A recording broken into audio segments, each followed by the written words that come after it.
நினைவு தினத்தை அவருடைய படத்திற்கு மாலை அணிவித்து மரியாதை செலுத்தி பாரதியாருக்கு மரியாதை செலுத்துகிற வகையிலே தமிழ்நாடு கலை இலக்கிய பெருமன்றம் இந்த நிகழ்வுகளை ஏற்பாடு செய்வதற்கு முதலில் நன்றி கலந்த வணக்கத்தை தெரிவித்துக்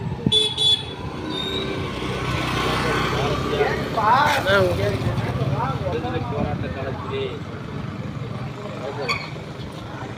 அவர் எட்டயபுரத்திலே பிறந்து எட்டயபுரத்திலே கல்வி பயின்று பிறகு உயர்கல்விக்காக பனாரஸிலே சென்று பல்வேறு இலக்கியங்களை பயின்றதோடு பல மொழிகளை கற்றிருக்கிறார். தமிழ் மட்டுமல்ல, தமிழ், சமஸ்கிருதம், இந்தி, மலையாளம், துருவம், ஆங்கிலம் என்று பல்வேறு 8 மொழிகளை கற்றறிந்தவர் மகாகவி பாரதியார் அவர்கள். அவர் அரசவை கவிஞராகவும் எட்டயபுரத்திலே இருந்திருக்கிறார். அதே போல் அவர் கவிதை எழுதுவதே உன்னுடைய தொழில் என்று சொன்னால் கவிதை எழுதுவது தான் என்னுடைய தொழில் என்று சொல்லியிருக்கிறார். அப்போ மகாகவி பாரதியார் அவர்கள் அவருடைய பெயர் சுப்பிரமணிய பாரதி. அப்போ அவருடைய பெயரை பாரதியார் என்று மாற்றிக்கொண்டு பல்வேறு கவிதைகளை எழுதியிருக்கிறார். அவர் வாழ்ந்த காலம் மிகவும் வெள்ளையாருடைய ஆட்சி காலம். அவர் மகாத்மா காந்தியோடு தொடர்பு கொள்வதற்கு முன்பு திலகரோடு தொடர்பு கொண்டிருக்கிறார். தமிழகத்தில் விடுதலை போராட்டத்திலே தீவிரவாதம், மிதவாதம் என்று 2 வகை உண்டு. ஒன்று தீவிரவாதம் என்பது திலகர் அவர்களுடைய தலைமையிலே வ.உ.சி. சிதம்பரனார், பாரதியார் போன்ற தலைவர்கள், சுப்பிரமணிய சிவா போன்ற தலைவர்களால் விடுதலை வேட்கையிலே தங்களை முன்னிறுத்தி போராடினார்கள். அப்படிப்பட்ட மகாகவி பாரதியார் அவர்கள் காந்தியோடும் தொடர்பு ஏற்படுத்தியிருக்கிறார். காந்தியை பற்றி ஏகப்பட்ட பாடல்களை காந்தி மகான் என்று பாடல் பாடியிருக்கிறார். அவர் விடுதலை போராட்டத்திலே தன்னை ஈடுபடுத்தி கொண்டு இந்தியாவிலே கவிதை பாடுகிற போது பிரிட்டிஷ் அரசாங்கம் அவரை நாடு கடத்துகிறது. அவர் பாண்டிச்சேரியிலே சென்று பிரெஞ்சு நாடு இருக்கக்கூடிய பாண்டிச்சேரியிலே சென்று அங்கு தலைமறை வாக்கிலே கவிதைகளை எழுதுகிறார். அப்போ சென்னையிலே திருவல்லிக்கேணியிலும் அவர் தங்குகிறார். இப்படி கவிதை எழுதுவதிலும் பாடல் எழுதுவதிலும் அவருடைய பணி மகத்தானதாக இருக்கிறது. இந்த பாரதியாருடைய பாடல்களை எல்லாம் வெளிக்கொணர்ந்ததற்கு மாபெரும் இலக்கிய பேராசான் ஜீவானந்தம் அவருக்கு தான் பெரிய பங்கு உண்டு. அவர்தான் இவருடைய கவிதைகளையும் பாடல்களையும் உலகுக்கு எடுத்துரைத்துவதிலே முக்கியமான மனுஷன். அப்போ விடுதலை போராட்ட காலத்திலே திலகரோடு பயணித்து தமிழகத்திலே விடுதலை போராட்டத்திலே பங்கேற்று பிறகு அவர் காந்தியோடு தொடர்பு ஏற்படுத்தி பல்வேறு பத்திரிகைகளை எழுதுகிறார். சுதேசமித்திரன் என்ற பத்திரிகையில் எழுதுகிறார்.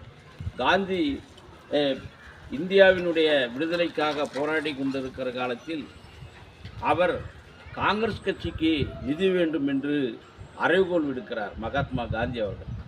அதற்கு மகாகவி பாரதி அவர்கள் சுதேசமித்திரத்திலே 1921 அவர் இருப்பதற்கு 1 மாதத்துக்கு முன்பு சுதேசமித்திரம் என்ற பத்திரிகையிலே கட்டுரை எழுதுகிறார். காந்தி மகான் அழைப்பு விடுத்ததற்கு இணங்க தமிழகத்திலே 1 கோடி ரூபாயை நிதி திரட்ட வேண்டும் என்று கட்டுரை எழுதி பிறகு காங்கிரஸ் கட்சி முடிவெடுத்து தமிழகத்திலே அந்த 1 கோடி நிதியை திரட்டுவதிலே இவரும் பங்கேற்கிறார், காங்கிரஸ் கட்சியில் பொறுப்பேற்று என்பது அதுதான் முதல் என்று இன்றைக்கு ஆய்வாளர்கள் தெரிவிக்கிறார்கள்.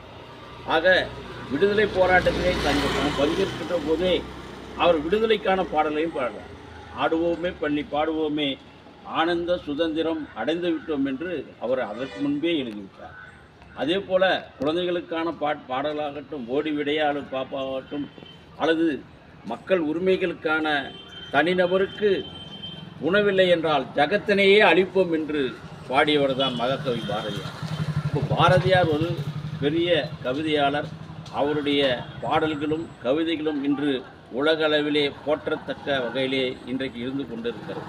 அப்படிப்பட்ட மகாகவி பாரதியார் அவருடைய கவிதைகள் தான் இன்றைக்கு அனைவருக்குமான ஒரு கல்வி பாடல்களாக இருந்து கொண்டிருக்கிறது. அப்படிப்பட்ட காலத்திலே இன்றைக்கு பிற்போக்கு பாசிச சக்திகள் பாரதியாரை எடுத்துக்கொண்டு அவர் வழி எங்களுக்கு அவர்தான் வழிகாட்டி என்று சொல்லிக் கொண்டு இருக்கிறார்கள். பாரதியார் அவர்கள் ரஷ்யாவிலே புரட்சி ஏற்படுகிற போது சோவியத் யூனியன் ஆரம்பிக்கிறதுக்கு 1917ஆம் ஆண்டு ரஷ்ய புரட்சி மாபெரும் தலைவர் புரட்சித் தலைவர் லெனின் தலைமையிலே புரட்சி ஏறுகிற போது அதை இங்கு பாடுகிறார். ஆகா என்று எழுந்திருப்பார் இந்த புரட்சி.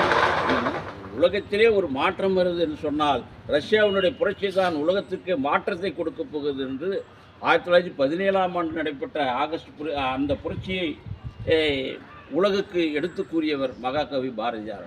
அப்படிப்பட்ட மகாகவி பாரதியார் அவர்கள் இன்று உலகெங்கும் போற்றுகிற வகையிலே இன்றைக்கு அவர் ஆய்வு செய்யாத பல்வேறு ஆய்வுகளை தெரிவு செய்திருக்கிறார்.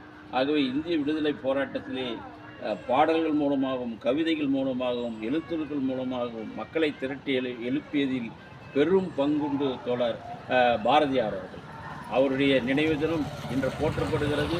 அரசு சார்பிலும் பள்ளிகளிலும் கல்லூரிகளிலும் இன்று போற்றப்பட்டாலும் தமிழ்நாடு கலை இலக்கிய பெருமன்ற நல்லம்பள்ளி வட்டக்கிளை சார்பில் இவ்வளவு ஒரு சிறிய அளவிலான இந்த நிகழ்வுக்கு ஏற்பாடு செய்து இந்த நிகழ்வை சிறப்பித்த அருமை தோழர் ஒன்றிய இந்த வட்டக்கிளையினுடைய செயலாளர் அருமை தோழர் மாதேன் அவர்களே, சம்பத் அவர்களே, உறுப்பினர்களே அனைவருக்கும் நன்றி தெரிவித்துக் கொள்கிறோம். நன்றி, வணக்கம்.